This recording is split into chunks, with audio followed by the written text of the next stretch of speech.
ये गाथा है कभी महलों के भोग विलास में रहे राजकुमार सिद्धार्थ की। राजकुमार सिद्धार्थ के गौतम बुद्ध बन जाने की। और ये कहानी है भारतवर्ष के गौरवशाली अतीत की, जिसने पूरे विश्व को जीवन दर्शन का उपदेश दिया, जीवन का वास्तविक उद्देश्य बताया। इसी गौरवशाली भारत के इतिहास के पन्नों से लेकर आज के वैज्ञानिक और आध्यात्मिक मार्ग की ये अविरल धारा आज भी करोड़ों लोगों के जीवन के उद्देश्य को समझने के लिए प्रेरित करती है। एक राजकुमार जिसके जन्म होने पर ज्योतिष ये भविष्यवाणी करते हैं कि वो बालक एक दिन बुद्ध बनेगा। एक राजकुमार जो पैदा होने से पहले ही अपने माता के स्वप्न में सफ़ेद हाथी के रूप में आया था।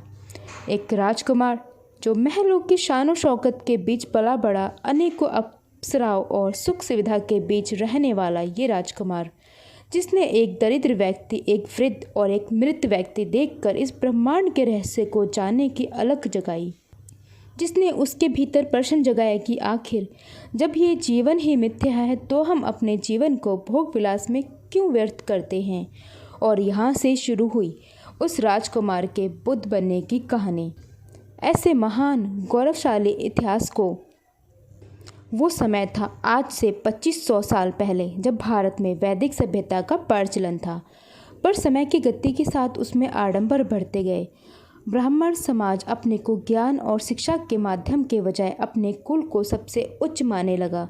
उसके अनुसार जीवन मुक्ति के लिए दो ही मार्ग हो सकते थे, या तो खाना पीना सब छोड़कर व्यक्ति कठोर तप करे और जीवन से संन्यास ग्रहण करे, या फिर कर्मकांड के मार्ग से जीवन से मुक्ति पाकर स्वर्ग की ओर प्रस्थान करे, जिसे हम सीधी भाषा में अतिरेकों का समय कह सकते हैं, यानी हर व्यवस्था का एक एक्सट्रीम फॉर्म था। पर समय से आगे बढ़कर समाज के विरुद्ध जाकर बुद्ध ने मध्यम मार्ग का रास्ता बताया। जिस तरह से किसी वीणा के तारों को जोर से खींचने पर वो टूट जाते हैं और अगला ढीला छोड़ दे तो संगीत के स्वर नहीं निकल पाते। मधुर संगीत केवल तभी निकल पाता है जब तार की कसावट कहीं बीच में हो, ना ही बहुत ढीली हो ना ही बहुत कसी हुई हो। इसी प्रकार जीवन के लिए भी उन्होंने मध्यम मार्ग की बात कही। आज के बिहार के गया में स्थित पीपल के वृक्ष के नीचे, जिसे संसार आज बोधि वृक्ष के नाम से जानता है, इसी पेड़ के नीचे सिद्धार्थ गौतम नाम का ये राजकुमार बुद्ध बना। बुद्ध अर्थात जागृत, जिसे ज्ञान की प्राप्ति हो गई हो। बुद्ध को इसी पीपल के वृक्ष के नीचे सुबोधि प्राप्त हुई और यहाँ से बौद्ध धर्म की शुरुआत हुई।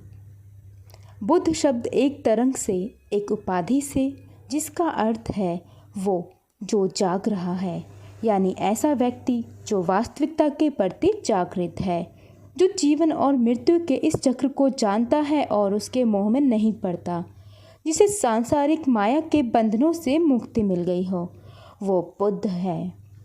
मान्यता के अनुसार गौतम बुद्ध यानी सिद्धार्थ का जन्म आज से लगभग 2500 वर्ष पूर्व हिमालय की गोद में बसे प्राकृतिक सौंदर्य से परिपूर्ण नेपाल में हुआ था। वो स्थान भारतीय नेपाली सीमा पर एक छोटे से राज्य के रूप में बसा हुआ था। बुद्ध के जन्म के दिन को बौद्ध देशों में वैशाख दिवस के रूप में मनाया जाता है। उनके पिता राजा शुद्धोधन गौतम के एक महान राजा होने की कामना करते हुए अपने पुत्र को धार्मिक शिक्षाओं या मानवीय पीड़ा के ज्ञान से बचाते थे। पर भाग्य का लिखा कौन बदल सकता है।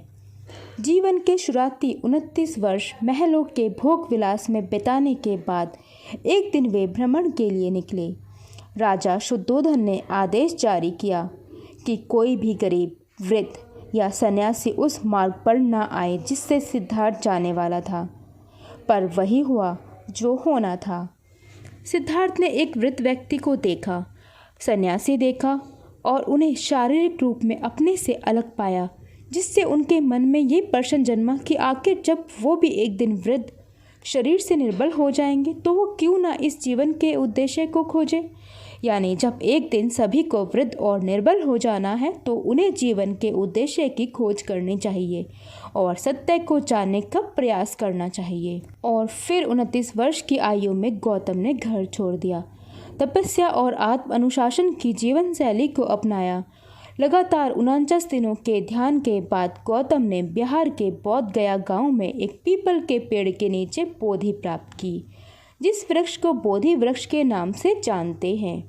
इसके बाद बुद्ध ने अपना पहला उपदेश उत्तर प्रदेश के बनारस शहर के पास सारनाथ गांव में दिया। इस घटना को धर्मचक्र परिवर्तन के रूप में जाना जाता है। बुद्ध जीवन भर मध्यम मार्ग के संदेश को लोगों को देते रहे और उनके व्याख्यानों में बड़ी भीड़ जुटी रहती थी और अंततः 80 वर्ष की आयु में उन्होंने अपने देह का त्याग कर दिया। ये समय 483 ईसा पूर्व का था और उनके देहांत का स्थान उत्तर प्रदेश के कुशीनगर नामक स्थान था। इस घटना को महापरिनिर्वाण के नाम से जाना जाता है। आज पूरे विश्व का चौथा सबसे बड़ा धर्म बौद्ध धर्म है, जिसके 52 करोड़ से अधिक अनुयायी हैं। ये सभी गौतम बुद्ध के शिक्षाओं के अनुसार अपना जीवन बिताते हैं। इसमें भी 2 प्रकार के अनुयायी हैं। पहले अनुयायी हीनयान को मानने वाले हैं, जो सबसे पुरानी मान्यता पर आधारित है, और दूसरे महायान बुद्धिज़्म को मानने वाले हैं, जो मुख्य तौर से भारत में रहते हैं, जिसमें बुद्ध की अर्ली टीचिंग के साथ ही वर्तमान में वज्रयान की तंत्र विद्या को भी बुद्धिज़्म का हिस्सा माना गया है। बुद्ध के सभी अनुयायी जीवन के 4 सत्यों के आधार पर दुख से मुक्ति प्राप्त करने को ही जीवन का उद्देश्य मानते हैं, इससे अंत में उन्हें निर्वाण की प्राप्ति हो। ये कहानियाँ सुनने में तो अच्छी लगती है, पर बात आती है इनको जीवन में धारण करने की, तब ये उतनी ही कठिन और असामान्य लगने लगती है। समाज से हटकर अकेले रहना किसी भी व्यक्ति के लिए आसान नहीं होता, और फिर समाज की धारा को मोड़ देना मानो युग में ही एक बार होता है। जो ऐसा करता है उन्हें युग प्रणेता कहा जाता है।